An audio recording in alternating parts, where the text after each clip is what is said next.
সাজ ছিল, আশা ছিল মনে, তাই নিয়ে তুমি আমায় করো ঋণী, এটুকু আশা।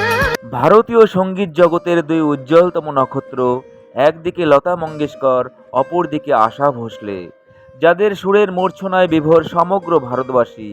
দেশ থেকে দেশান্তরে এনাদের কোটি কোটি ভক্ত রয়েছে, যারা এনাদের কণ্ঠের জাদুতে আজও বিভোর। ভালোবাসা নিয়ে তুমি আসবে জীবনে। সঙ্গীত জগতের এই দুই নক্ষত্র লতা ও আশা সম্পর্কে দুই আপন বোন। ছোটবেলা থেকেই একে অপরের অন্তঃপ্রাণ ছিলেন লতা ও আশা, কিন্তু একটা সময় এই দুই বোনের সম্পর্কে ফাটল ধরেছিল। তাদের দুজনের মধ্যে কথা বলা তো দূরের কথা, এমনকি মুখ দেখাদেখিটাও বন্ধ হয়ে যায়। কেন এমনটা হয়েছিল এবং পরবর্তীকালে তাদের দুজনের সম্পর্ক কোথায় গিয়ে ঠেকেছিল, সবই তুলে ধরছি আজকের ভিডিওতে। সো মিউজিক লাভার বন্ধুরা, ভিডিওটি শেষ পর্যন্ত দেখার আন্তরিক অনুরোধ রইল।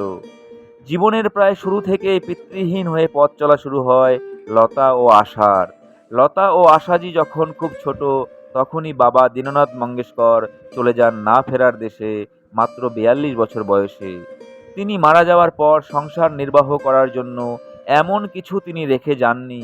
এদিকে মা সুধামতী দিশেহারা হয়ে ওঠেন, কি করে 5 সন্তানের ভবিষ্যৎ তৈরি হবে, এত বড় সংসারের হাল কে ধরবে, তাই নিয়ে তিনি একেবারেই কুল কিনারা পান না।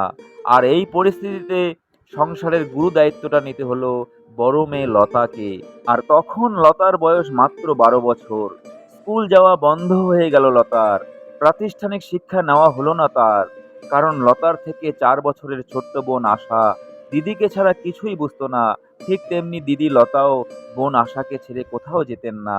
স্কুলে যেতে হলে বোন আশাকে সাথে নিয়ে যেতেন, কিন্তু একদিন স্কুল কর্তৃপক্ষ পরিষ্কার জানিয়ে দিল বোনকে স্কুলে নিয়ে আসা যাবে না। তাই লতাও ঠিক করেছিল স্কুলে আর সে যাবে না। বাবার মৃত্যুর 1 সপ্তাহ পরেই লতা চলে গেল পেহেলি মঙ্গলাগাঁও নামক মারাঠি ছবির শুটিংয়ে। আর এই মারাঠি ছবিতে গান গেয়ে অভিনয় করে লতা শুরু করেন তার কর্মজীবন। এদিকে বোন আশাও পরিবারের দিকে নজর দেওয়া শুরু করলো। পরিবারকে বাঁচাতে বোন আশাও দিদি লতার সঙ্গে কাজে যোগ দিলেন। আর মাত্র 10 বছর বয়সেই তিনি একটা মারাঠি সিনেমাতে গান রেকর্ড করার সুযোগ পেলেন। তার 5 বছর পর হংসরাজ বেহেলের চুনারিয়া ছবির মাধ্যমে তার হিন্দি গানের ছবিতে প্রবেশ। এরপর এভাবে কয়েকটা বছর অতিক্রান্ত। এদিকে আশা তখন অদম্য কিশোরী। এই অবুঝ বয়সে প্রেমে হাবুডুবু খাচ্ছেন তার থেকে 15 বছরের বড় গণপত রাও ভোসলেকে বিয়েও করে ফেলেন বাড়ি থেকে পালিয়ে। আর আশার বিয়ের পর দুই বোনের মধ্যে তৈরি হয়েছিল একটা দূরত্ব।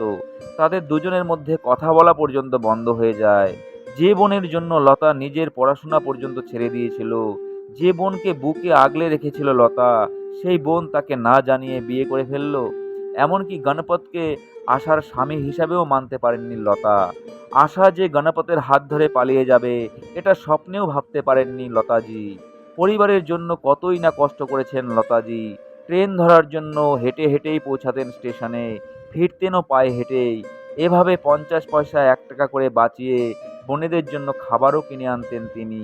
আশা তাদের কথা, পরিবারের কথা একবারও ভাবলই না, শুধু নিজের স্বার্থটাকেই বড় করে দেখল। লতাজির মুখ থেকে তখন এমন কথা বারে বারেই শোনা যেত, যে বোনকে মায়ের মতোই আগলে রেখে আদর ভালোবাসা স্নেহে বড় করেছিলেন, তার এমন ব্যবহারে, এমন কর্মকাণ্ডে মারাত্মকভাবে মর্মাহত হন লতাজি। তারপর অনেকটা বছর অতিক্রান্ত। আশা তখন 2 সন্তানের মা। আর লতাজি তার অভিমান ধরে রাখতে পারলেন না। একজন নরম হৃদয়ের পরিচয় দিলেন লতাজি। বড় দিদি হয়ে বোনের পাশে দাঁড়ালেন লতাজি। আসলে নিয়তির বিধানটা লেখা ছিল অন্যভাবে। আশার দাম্পত্য জীবন সুখের হলো না। বয়সে অনেকটা বড় রক্ষণশীল ফ্যামিলির ছেলে গণপতের সাথে আশার একদমই মিল হতো না। আশা বুঝতে পেরেছিল কম বয়সে নিজ পরিবার নির্বাচন করতে গিয়ে বড় ভুল করেছেন তিনি।